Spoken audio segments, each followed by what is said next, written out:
Here to dive into industry trends with leading ETF experts, this is ETF Spotlight with Nina Mishra. Hello and welcome to ETF Spotlight. I'm your host, Nina Mishra.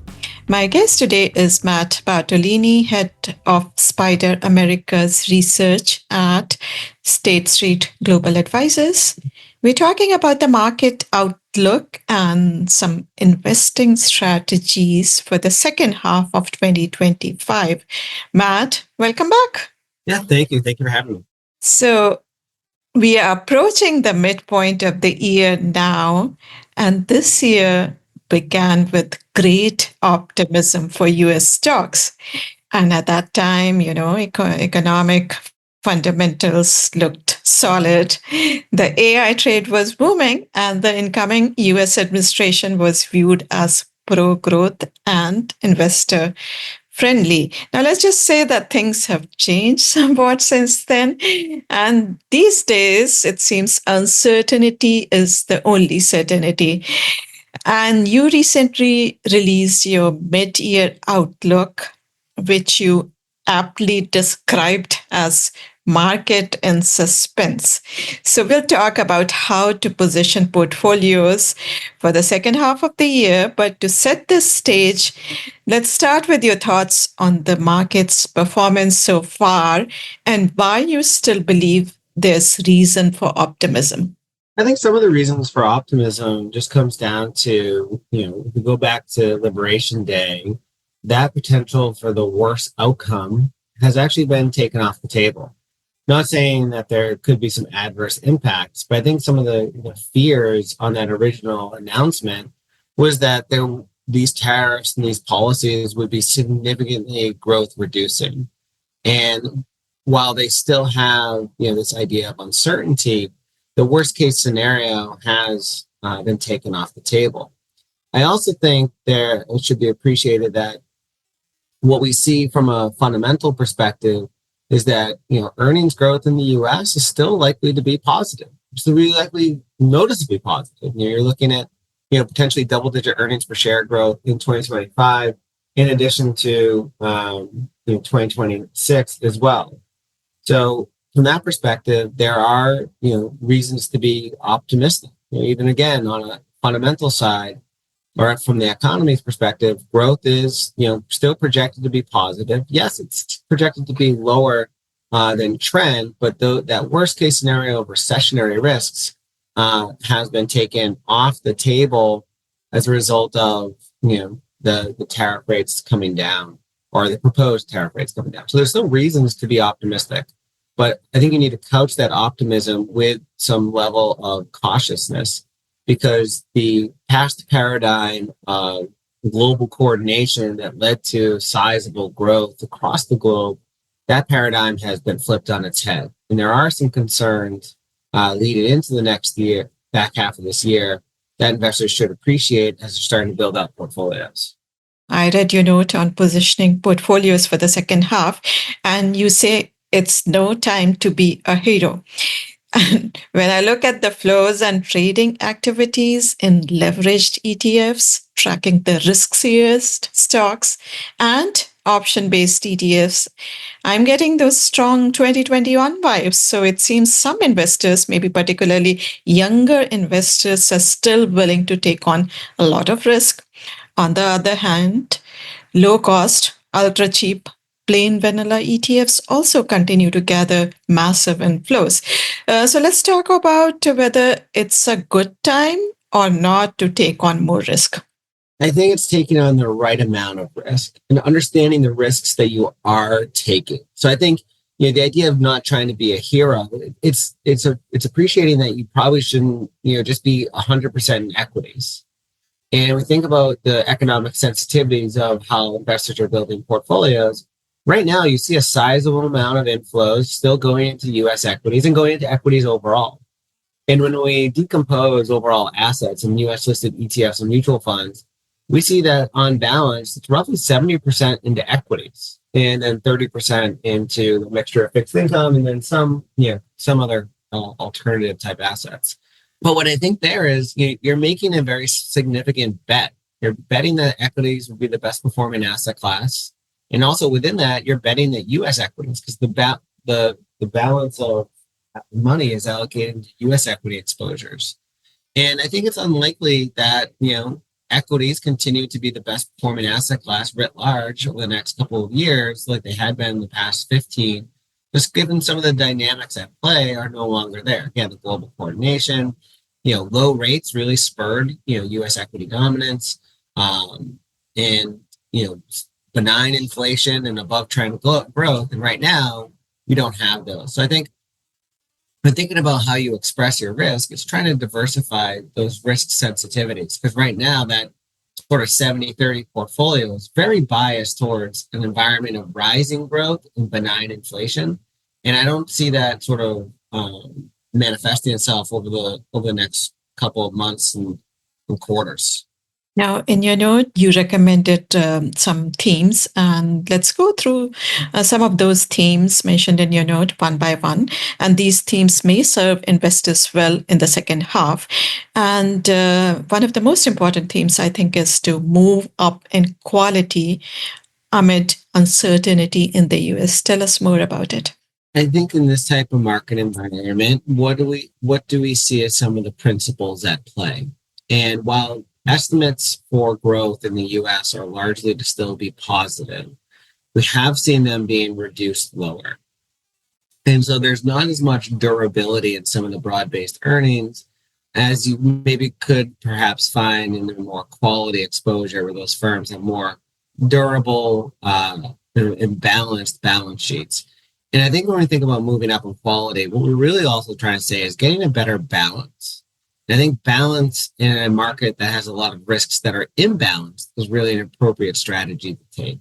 So it's not so much just balance across factor exposure. So moving up in quality, owning some, being defensive as well with low volatility, but also tamping down the elevated valuations that we are seeing in the equity markets, particularly in the US.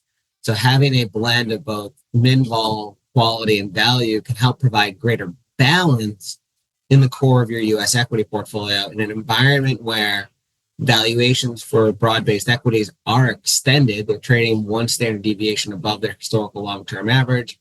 Earnings growth is positive, but is being revised lower. And yet this geopolitical instability, as well as, fiscal uncertainty, has related to a heightened volatility regime. Having some aspect of defense would be better. So it's just having better balance across your exposure.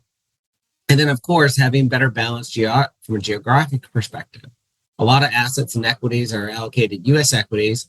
And what we see is that because of the constraints on the Federal Reserve here in the U.S., they're unlikely to be able to ease as aggressively as some other central banks across the pond, where there's a greater impulse to offer stimulus to offset the drag of fiscal policy. And so what we're seeing is outside the US, within developed ex-US markets, you're actually seeing earnings per share estimates increase because of that impulse from central bankers in those regions to offer assistance for any knock-on effects that tariffs may have for growth. So that is really an idea about getting better balance across your equity allocation to infuse some resiliency. Yes, you mentioned earlier that most US investors have a lot of concentration in US stocks, and that actually served them well for the past so many years because US stocks continue to do so well. But this year, we have seen that trend reverse. International markets are doing so well. And in fact, the MSCI ex-US index is up more than 17% year to date, whereas the S&P 500 index, after all those gyrations, it's up just a little over 3%. So increasing geographic diversification and increasing quality allocations, they do make a lot of sense. You also recommend AI. Talking about AI, we know that AI enthusiasm was driving the market for the past couple of years. And it still seems that AI adoption is in the early innings. So how should investors allocate for broader AI adoption now? Yeah, so I think understanding that from an AI perspective, that it means allocating across different segments of the marketplace. So some of the tech leaders within communication services, tech, information technology, and consumer discretionary areas of the marketplace, and not just owning just tech. AI is being utilized across different segments of the economy. Having those hyperscaler exposures can be really beneficial, but also some of the firms supporting the ecosystem of that growth. So we think when thinking about AI, and it's been around for quite some time, but the expansive use of generative AI is really creating sizable overall growth tailwinds. Because even if you look at just the tech and communication services sectors, if we look at the contribution to growth for, even Q1 2025, those sectors contributed 53% of the overall growth, and they're projected to showcase about 62% of the full year 2025 growth from a projection perspective. So I think when thinking about AI is to not be so targeted or myopic, but having exposure across those three sectors that are really synonymous with some of the hyperscalers, but also support systems growing AI overall. Right. And another theme in your note is capture increasing defense spending policy tailwinds. And it makes sense to talk about allocations to defense stocks and ETFs today because we are recording this on Friday, June 13th. This morning, Israel launched a wave of airstrikes on Iran. And in fact, President Trump has warned Iran of more attacks without a nuclear deal. And we have seen that defense stocks have done really well this year, particularly European defense stocks, because of rising defense spending. So tell us more about this theme. Yeah, I think on balance, the tailwind or the direction for defense spending is likely higher. And part of it is what's going on in the geopolitical scene, those events that you did mention, but also what we have just seen from some of the earmarks within the One Big Beautiful Bill, where there is an earmark for almost $1 trillion of defense spending, which is a sizable increase from the prior year spending. And then you also have this idea of the Golden Dome, initiative too, which will then continue to add spending and, again, sort of clientele for the aerospace and defense companies, because the actual products and services to support this defense spending will be coming from those type of firms. And so what we're seeing is that there's a lot of momentum for increasing defense spending. And the last time that we had such a sizable bump in defense spending was back between 2001 and 2011. And back then, you saw the relative EPS growth for aerospace and defense firms noticeably outperform the broader market. And at the same time, their performance also noticeably outperformed the broader market. So between 2001 and 2011, during that secular trend of increased defense spending, aerospace and defense firms outperformed the broad market on a cumulative basis by almost 40%. And what we're looking at for next year is you start to see this idea of increasing defense spending, increasing the bottom line for some of these aerospace and defense companies, where if you look at the broad market, right, the broad market growth expectations for 2025, it's coming in around 9%. Well, aerospace and defense firms are expected to grow earnings by 88%, so nearly 10 times more in the market.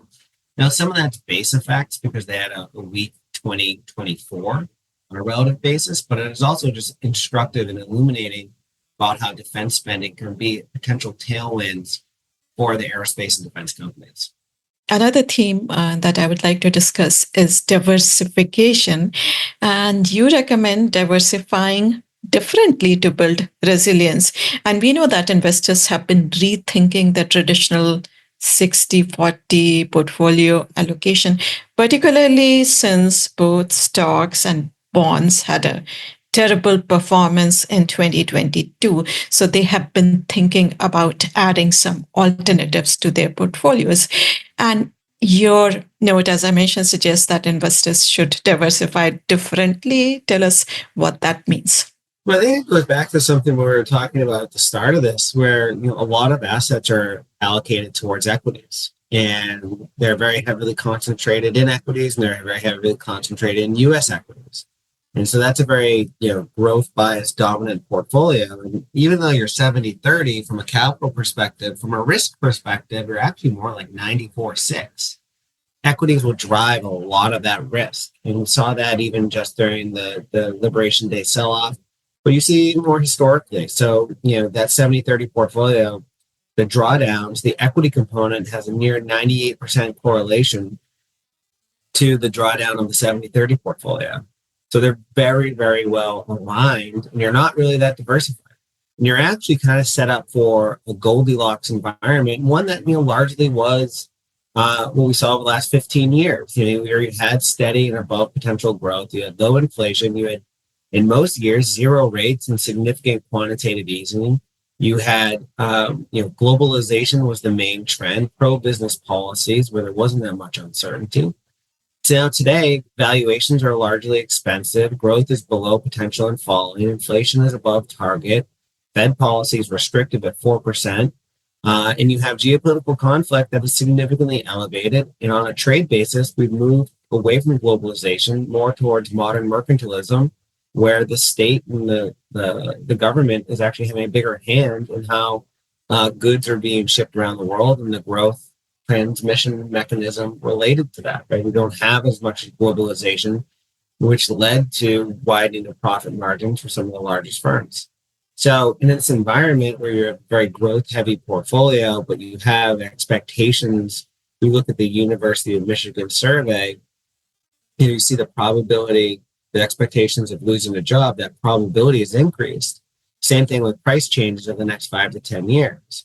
Those create conditions that could be detrimental to that very growth biased portfolio. So we think you need to be diversifying differently. We think you need to utilize more multi-asset strategies that balance across different economic vulnerabilities, that are more balanced across assets. So not just stocks and bonds, but owning things like commodities and gold, as well as inflation-linked bonds. When we look at that 70-30 portfolio and it's the ACWI-AG, the ag doesn't hold inflation-linked bonds. And inflation-linked bonds have a very different reaction function to growth and inflation dynamics than nominal bonds. Nominal bonds don't like inflation. They do perform well in periods of falling growth. Inflation-linked bonds perform well in periods of falling growth, but also in rising inflation relative to expectations. So owning some inflation-linked bonds could be helpful from that perspective. And so that's one way to diversify very differently, is structuring your portfolio to have diversification across assets, across different economic environments. Right, all those areas make a lot of sense. And gold has, in fact, done very well this year. Gold is up more than 29%, and it's jumping again today because of Israel's attack on Iran. So, yes, some allocation to gold makes a lot of sense. Ultra short bonds have also been very popular. Money market funds have been very popular this year. And talking about the popularity of those areas, I know that you track ETF flows very, very closely. So tell us a little bit about your key takeaways from the recent ETF flows. Yeah, so the key takeaways, what we're seeing is that investors are starting to listen to some of our advice, some of our guidance on asset allocation, and building some resiliency. I think there's obviously some more work to do because, again, on balance, the majority of the flows are still going into equities, and part of those are just secular trends, the rise of low-cost portfolios, and just building asset allocation models. But from a near-term tactical trend, we have seen growing usage of gold ETFs. So, in June alone, over the handful of first couple of days in the month, midway through now, there's been about 1.7 billion of inflows into gold-backed ETFs. And you also see now we're in the 6th month in a row where there's been inflows into inflation-linked bonds. So that does help build some resiliency into a portfolio, resiliency for an environment that is, perhaps going to be marked by falling growth and rising inflation expectation, or rising inflation prints relative to expectations. And I think that's one of the other things is that on the outlook, inflation is sort of the balance of risks are probably skewed to the upside. Whether it's geopolitical risks, as we're seeing overnight, where you have geopolitical events in the Middle East that are having a material impact on the spot price of oil, which then will have a transmission mechanism into CPI data, but also tariffs, which could potentially act like a value-added tax and then spike prices on a one-time basis and be captured in inflation.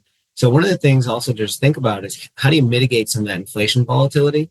Gold, inflation-linked bonds, broader real assets are another way to do it. And again, from a flows perspective, we are starting to see that build up. But at the same time, we're also seeing allocations into T-bill ETFs, so more cash-like instruments.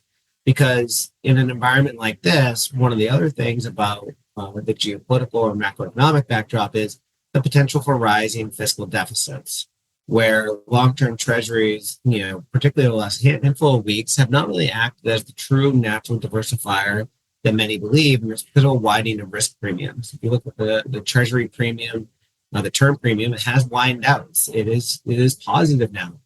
In an environment where risk premiums can widen across asset classes, having that buffer of cash can be really helpful. So, we've seen some allocations consistently into the ultra short government bond ETF space as well. Excellent stuff as always, Matt. We'll have to leave it there.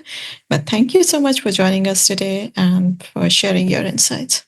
Yeah, thank you. Thank you for having me. That was Matt Bartolini of State Street. Let's talk a little bit about some ETFs that you could use to implement those ideas. We talked about quality stocks and ETFs, and State Street offers an excellent ETF.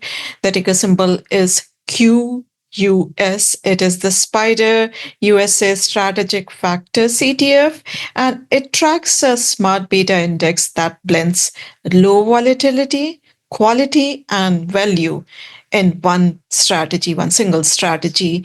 Another quality ETF that I like is by iShares QUAL. It is the iShares MSCI USA Quality Factor ETFs. It focuses on profitable US companies that have low leverage and consistent earnings over time. And if you look at the top holdings in these ETFs, you will see high quality companies like Microsoft, like Apple, and like Nvidia among the top holdings. And in full disclosure, I own both QUS and QUAL in the ETF investor portfolio that I manage.